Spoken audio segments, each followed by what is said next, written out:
Welcome back to Advice Givers, episode 175. Today I have with me to my left Holly McCall with 104.7 WAYZ here in southern Pennsylvania, Greencastle, but you serve the tri-state area. Right? We do, yes. Your reach goes out farther than just southern PA. Yes. So I've tried to have Holly on for a couple months now, and we've had some scheduling conflicts, but I finally have her on Advice Givers. She is a true entrepreneur.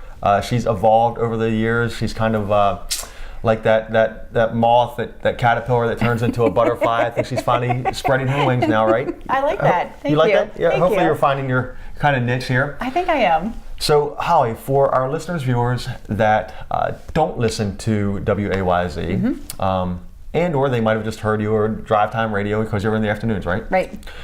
Give us your backstory. So give our listeners and viewers, your listeners and viewers, a behind the scenes of who you are, origin story, where you grew up, what do you enjoy doing in your spare time? Okay, wow.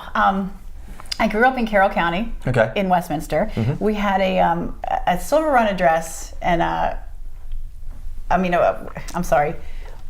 I grew up in Westminster. Yeah, I'm sorry. Okay, so go ahead. Well, I grew up in Carroll County in Westminster. We had a Silver Run phone number, a Westminster address, and I went to North Carroll and Hampstead. So we were definitely out in the country, and right near the Maryland PA line. I ended up marrying someone from PA and moving at a young age, and raised my children in Adams County, which is where I live now, and spent some time working in the Frederick area, and now I'm in Greencastle, in the tri-state area. So I kind of, my territory is very broad. Right. Yeah, and in my spare time, especially the summer, coming into these the next couple of months, I love to whitewater kayak, and I just took a clinic on stand-up paddleboarding, so that's going to be my new venture this summer. Very cool. You have children? I do. Yes, I have 3. My youngest is 20. She is a sophomore. What? My youngest is 20. She is she wants to be a police officer, so she's a sophomore in college, and she's going to I think probably join the police academy the next year. My middle child is 31, and he's currently living with us because he is building a new home. He and his wife and my grandson, who is going to be 4 soon. I was going to throw a story out because we played basketball and actually baseball and football against North Carroll too, because I went to Frederick High and we were all in the CAC at the time, and I have a pretty interesting story, and I was going to see if you knew somebody from North Carroll, but obviously even though you don't look it, you look phenomenal. You have to be, I assume, older than me, unless you started out having kids when you were like 3 or 4. I'm probably much older than you, and I'm not done yet because my 33-year-old lives in Oregon. Oh, geez, okay. So, how did you get started in radio? So, did you go to school? Like, did you do broadcasting? Like, how does that evolution start? And then what did you do before that? Before that, I was a stay-at-home mom. Okay. We had 2 kids by the time we were 19 and 21, so I did start early, and I decided I wanted to go back to school, and I was studying journalism and was writing for the Hanover Evening Sun, and went to a radio station and wanted to work in their award-winning news department, and they had a great news department. The program director there wanted to put me on the air as a radio personality, and I said no, I would really like to do journalism. He said, give me 2 weeks, and if you don't like it, I'll put you in my news department. So there was already a Stacy in the market, Stacy Drake. And the reason I'm telling you this is because my real name, my birth given name is Stacy. So they wanted me to have an air name. And so I didn't put a lot of time and effort into it because I thought, well, this is going to be 2 weeks, and I'm going, into the news department where I'll have my real name back, and for credibility purposes. And so I ended up coming up with the name Holly McCall, and never looked back. So what's your real name? Who am I talking to? Well, now this is really going to be confusing because I have recreated myself several times in my life. I've done radio and I've done real estate. Right. And so I had been Holly McCall for over 20 years, and I wanted to get back into real estate, and I ended up, because nobody knew me as, my maiden name was Stacy Blueball is what I grew up as, and then my married name was Stacy Zeminski, and I ended up legally changing my name so that I could use it on my Maryland and my PA real estate license. So my given name right now, my legal name is Stacy Elizabeth Holly McCall Zeminski. Wow. Wow. And I won't ask you to repeat that. You don't have to. I'm just going to call you Holly. Yeah. Okay. That works. That probably more than 80% of the people in my life call me Holly now. Awesome. Yeah, so I mean, being in radio, you can pick your personality and pick your name. Being in real estate, there are strict guidelines of what you can do and what you can't do and what nicknames. I mean, so my name is Anthony Eric Verdi.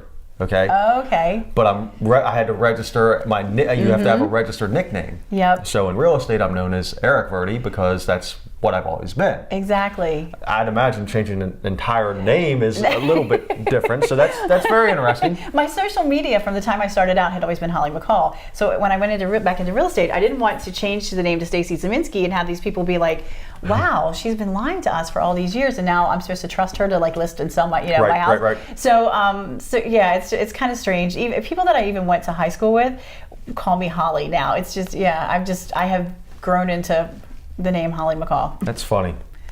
That's funny. So why did you choose to settle down in Southern PA?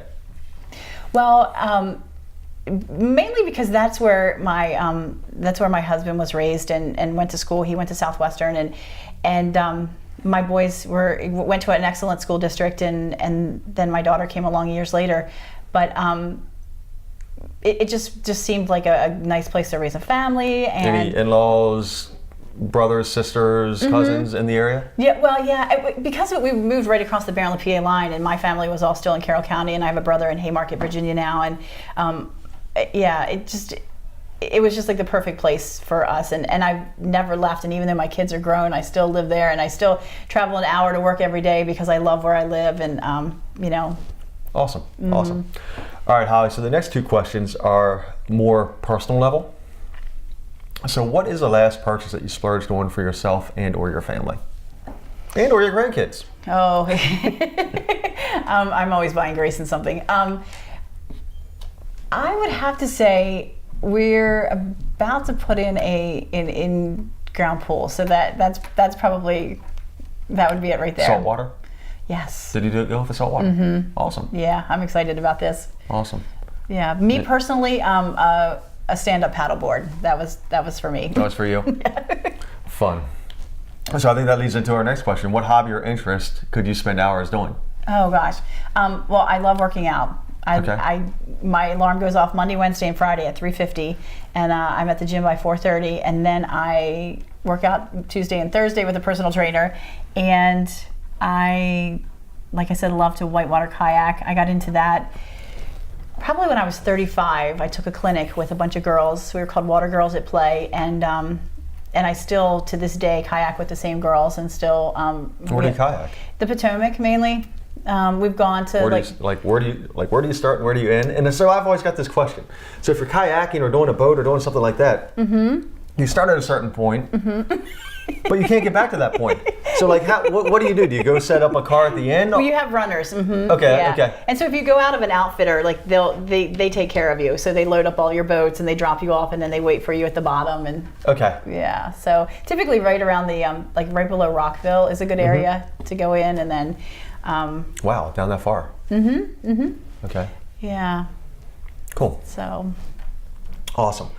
So you are in every sense an entrepreneur.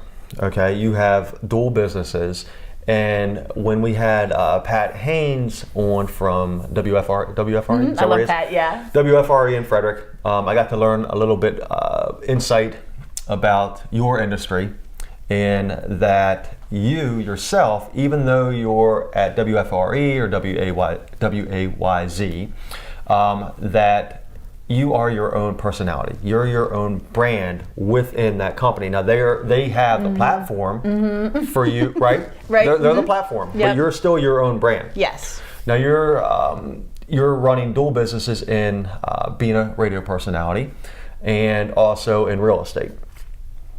So to do one, I know, is tough. To do two is very tough. So what's that motivation? What's that drive? What's that why inside of you that gets you up every morning and producing dual careers? You know, I love the balance that I have in my life right now. I've always, gone back and forth between real estate and radio. And I honestly tried to get out of radio recently, and it didn't work, because Tiny, who does middays here, is he's been my industry BFF for probably 15 or 20 years, and we've never really worked together.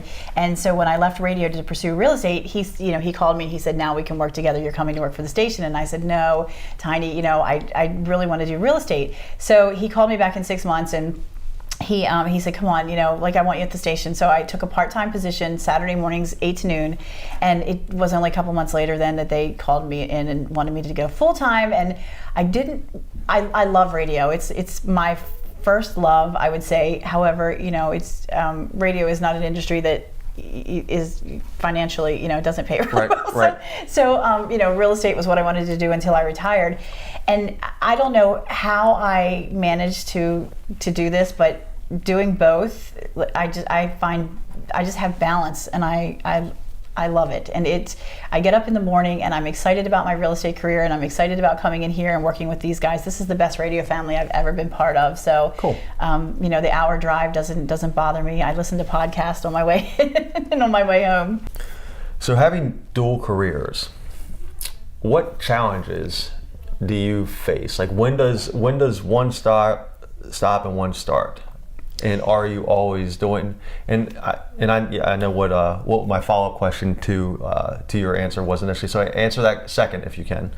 The first one is like, what do you talk about for 3-4 hours on air? Oh. Like, I have a hard time speaking 2-3 minutes at a time.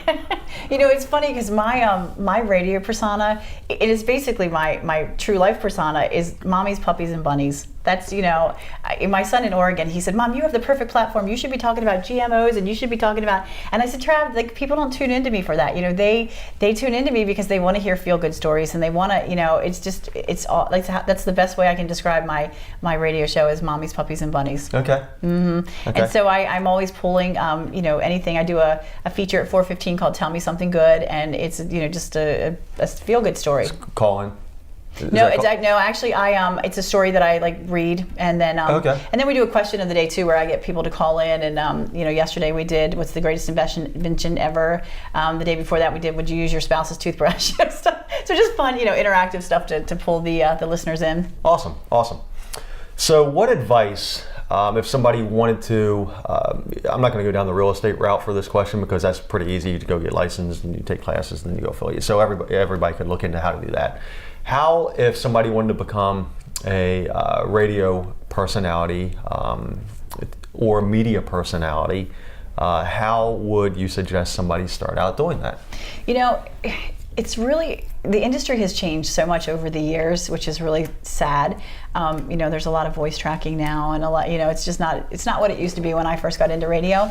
But I would recommend that somebody go into a radio station and get a job at entry level, like on part of the street teamers, mm-hmm. Or like the promotional assistants, where you're actually going out and you're setting up the remotes and you're assisting the jocks and that sort of thing. And then a lot of times stations will promote from within. Mm-hmm. And if somebody really wants a chance to be on the radio and they, pursue it and just keep, pounding the pavement, they will eventually get their chance. So do you think there's always going to be a place for terrestrial radio? I hope so. I do. I really hope so, because just the connection that you have with your listeners, I can't see. I hope that never goes away.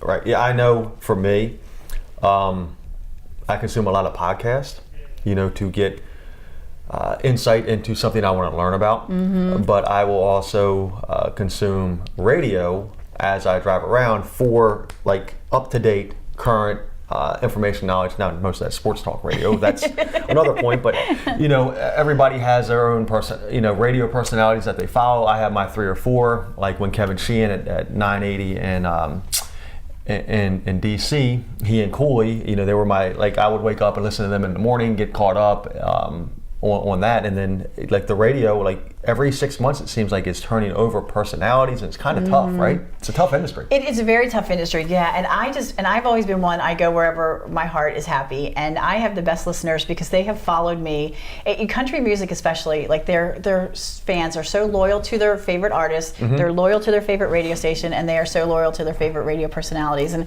I've had listeners, my son was getting married, and I had listeners, offer gifts, for when he got married. When my grandson, I was actually on the air when she went into labor to have my grandson, and I left the air, and I was getting messages. He came a day and a half later, but I was getting messages from my listeners. People made him a blanket, made him a little hat. I mean, the country music listeners are like by far they're fantastic. They're wonderful. I love that. Awesome. All right, Holly, so in the last 3 years, what's a choice you've made or a pivotal moment that's led you to where you are today? Oh gosh, within the last 3 years, I decided to get back into radio and get back into real estate, and that's where I wanted to stay. That's where figured I was going to retire. So when I left radio, when I left Frederick, it was sad because I thought I was never going to get back into it, and making the choice. And it was a family decision too, because it was going to affect the entire family if I was taking on 2 full-time positions. So we talked about it, and I decided I was going to give it a try and just give it 100% and see where and right now, I've been doing this for 2 months now, and we're getting into our busy season with real estate as well. So I'm real estating all weekend, and but just making the choice to do both and finding balance in that. And I also, Tuesday and Thursday mornings, I don't do radio or real estate. I watch my grandson Grayson until I drop him off at preschool at 11:30. Okay. So that's our time, and I enjoy that more than anything. So what is your radio schedule? When are you on air? I am on air every day from 3 until 7. Okay. Afternoon drive. Except for Tuesday. No, well, after I drop Grayson off at preschool, then I drive into the radio station. Okay. So yeah, Tuesday mornings are my Grayson time. So every day, 7 days a week or 5 days a week? 5 days a week, Okay. Monday through Friday. Okay. So how long does it take you to prepare for a show? Or have you done it long enough that you just walk in and flip the switch and then you're you? Pretty much. And this is the thing too with me. A lot of people won't open themselves up on the air. And I am a complete open book. My listeners know about Grayson. My listeners know about, my son in Oregon. They know Right. about my daughter. They just, I share everything with them. And so when I go on the air, I basically go in there. Maybe I'll look at a story for my Tell Me Something Good, and I'll have that ready. And maybe the weather, but that's about it. Everything else is just kind of what comes to me at the moment. Okay. And then do you banter with anybody? Oh yeah. Well, before 3 o'clock, Tiny and I do a crossover break, so we have some fun with that. And then every now and then, I might have a story that is more fun with 2 people. So I'll text him and say, "Get into the studio right now," and he'll come back in, and we'll do it together. Awesome. So Holly, I have sat across the microphone from 174 other business owners, entrepreneurs, thought leaders, influencers. I learn by asking questions. I take a nugget out of every interview that I do and try to incorporate that into my life, my business, what I do. So I want to flip the script and have you ask me a question. Now, yes, we've kind of been social media friends for a while. We've got mutual friends, both in real estate and personally. But we don't, this is the first time I've actually physically met you, right? Yes. So ask me a question. Okay, and I love what you do with the podcast, and I love what you do with your impact group too. I think that is phenomenal.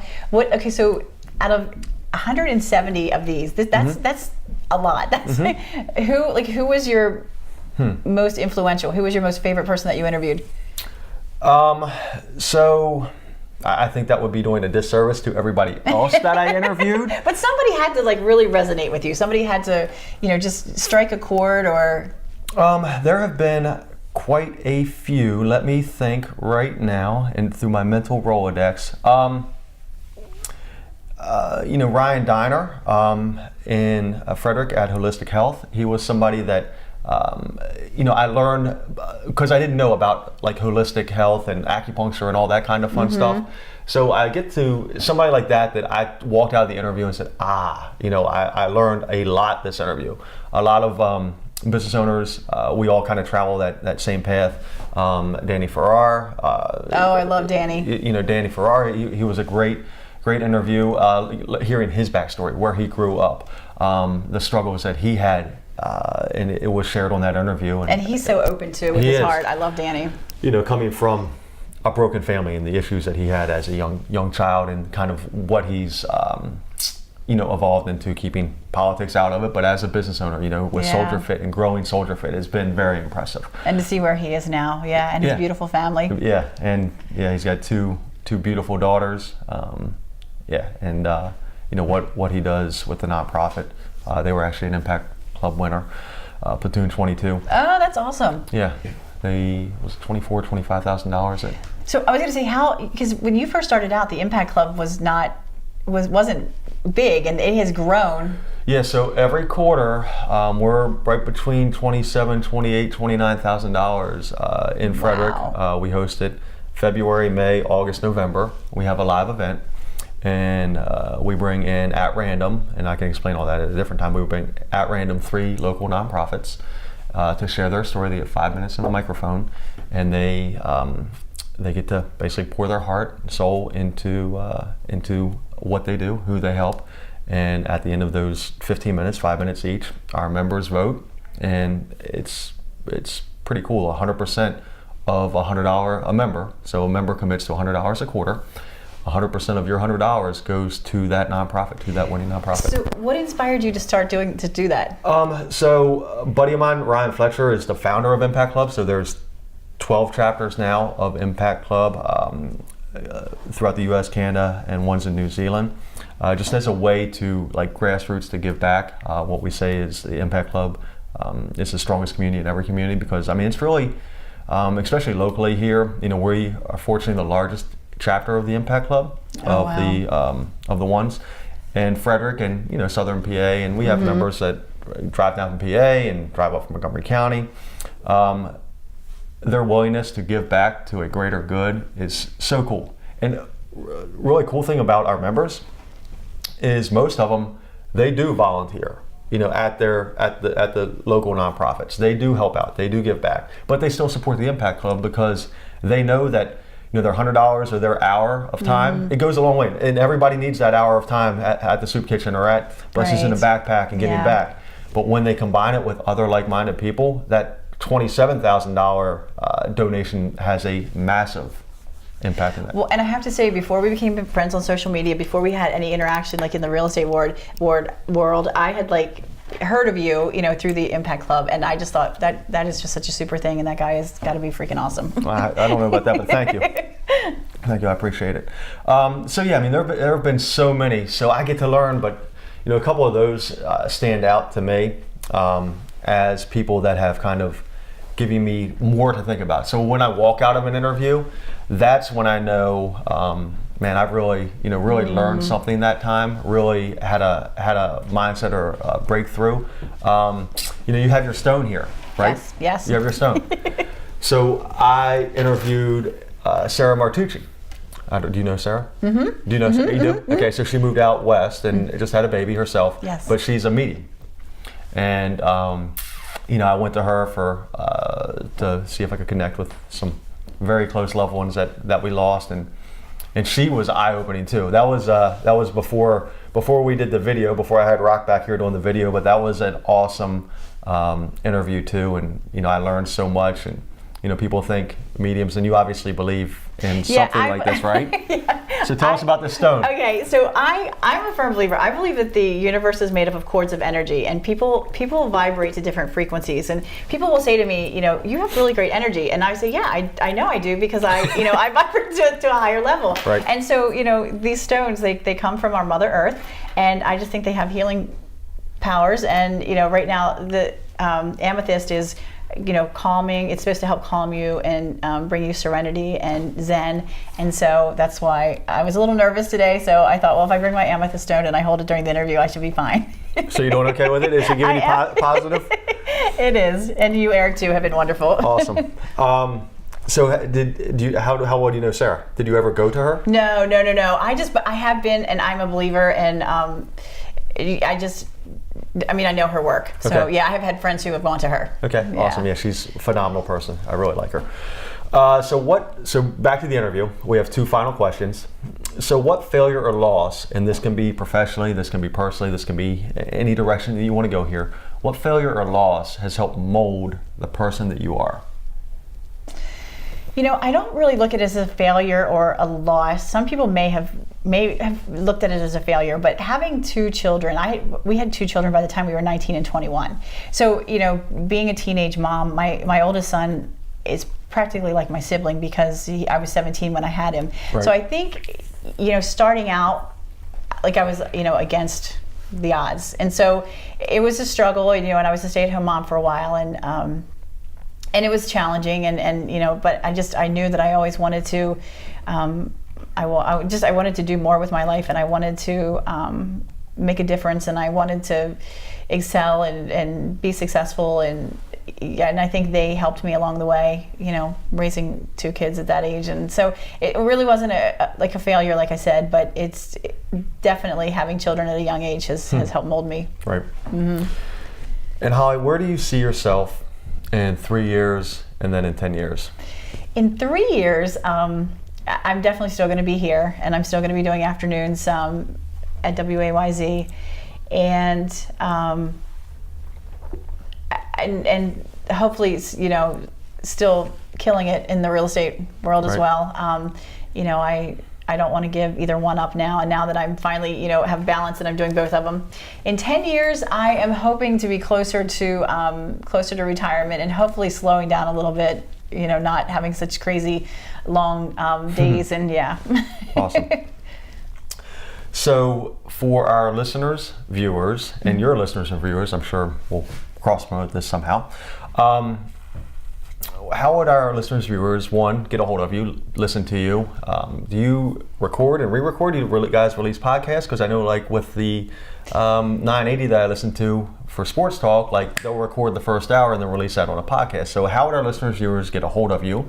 And or, let me follow up here, and or if they want real estate services advice in PA and Maryland, right? Mm-hmm, You're licensed in both. Yep. And you're with Iron Valley Real Estate of York County, right? Mm-hmm, okay. yep. So how would give us our how real estate, you can find me. Actually, social media is a great way. Holly McCall -Zeminski is where you can find me on Facebook. Okay. And then Holly McCall on the air is my work email address here. But I have 2 email addresses: hollymccallhomes@gmail.com and holly@wayz.com. And yeah, any way that you can reach out to me if you need help in real estate, or you know, you want to listen to the station, learn more about the station, you know, I'd be more than happy to talk to you.